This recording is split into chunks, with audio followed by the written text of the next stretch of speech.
అటువంటి వాడు రాజు అంటే ఎలా ఉండాలి అంటే ప్రజల యొక్క క్షేమాలు కోరేవాడు, ప్రజలు నా యొక్క కుటుంబం అనుకొని పరిపాలన చేసేటువంటి వాడు రాజై ఉండాలి. అవునా కాదా? అలాంటి రాజు ఎవరున్నారు చెప్పండి మనకి? ఇప్పుడు మోడీ గారు ఉన్నారు కదా. మోడీకి ఎన్ని ఆస్తులు ఉన్నాయి? ఏమీ లేవు.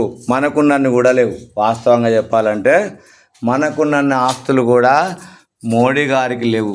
కాబట్టి పరిపాలకుడు అనేవాడు ధర్మబద్ధుడై ఉండాలి, సత్యవంతుడై ఉండాలి. కాబట్టి రాబోయే 30వ తారీఖు నాడు మనం ఓటు ఎవరికి వేయాలి? బీజేపీకే వేయాలి. వేయకుంటే వచ్చే నష్టం ఏమిటి అంటే, మీరు చూడండి, ఎక్కడ ఇంటర్వ్యూకి వెళ్ళినా స్త్రీలు బుర్కా వేసుకొని పోతే లోపలికి సాధారణంగా డైరెక్ట్గా వెళ్ళిపోతున్నారు. మన వాళ్ళను గాజులు తీపిస్తున్నారు, చేతులు అంగిలు కట్ చేస్తున్నారు, మంగళసూత్రాలు మెడల నుంచి తీపిస్తున్నారు. మీరు చూడండి, మంగళసూత్రాలు ఏ నకలు చిట్టి దాచుకుంటారండి? దాచుకోగలుగుతారా?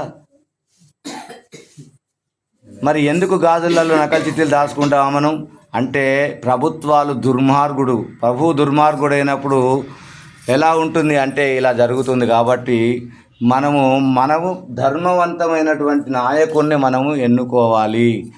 ఇది మనకు అవకాశం వచ్చింది. ఈ అవకాశాన్ని మనము దుర్వినియోగము చేయకూడదు. కాబట్టి ఎంత అన్యాయం అండి! మెడలో మంగళసూత్రాలు ఇవ్వడం అంటే ఎంత అమంగళకరము, అవునా కాదా? అదే బురక వేసుకొని వెళ్తూ ఉన్నారు. వాళ్ళు బురకలు ఎన్ని ఉంటాయి? 1,00,000 చిట్టీలు పెట్టుకొని పోవచ్చు, కానీ సలక్షణంగా వెళ్తుంది. అది నేను చూశాను.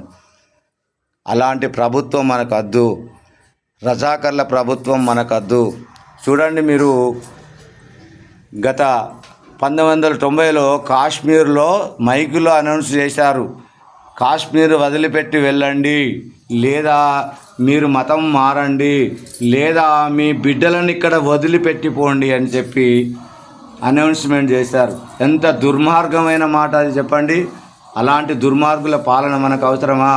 ఇలా బీజేపీ కారు వచ్చినా, చేయి వచ్చినా మన చేతులు విరిగిపోవడం ఖాయం. కాబట్టి సలక్షణంగా ఆలోచించి బీజేపీకి ఓటేసి మన యొక్క భవిష్యత్తును మార్గదర్శకం చేసుకుందాం. 30వ తారీఖు నాడు అందరూ బీజేపీకి ఓటేయండి. మన యొక్క తండ్రి లాంటి యోగిని గెలిపించుకొని సుపరిపాలన చేసుకుందాం. కాబట్టి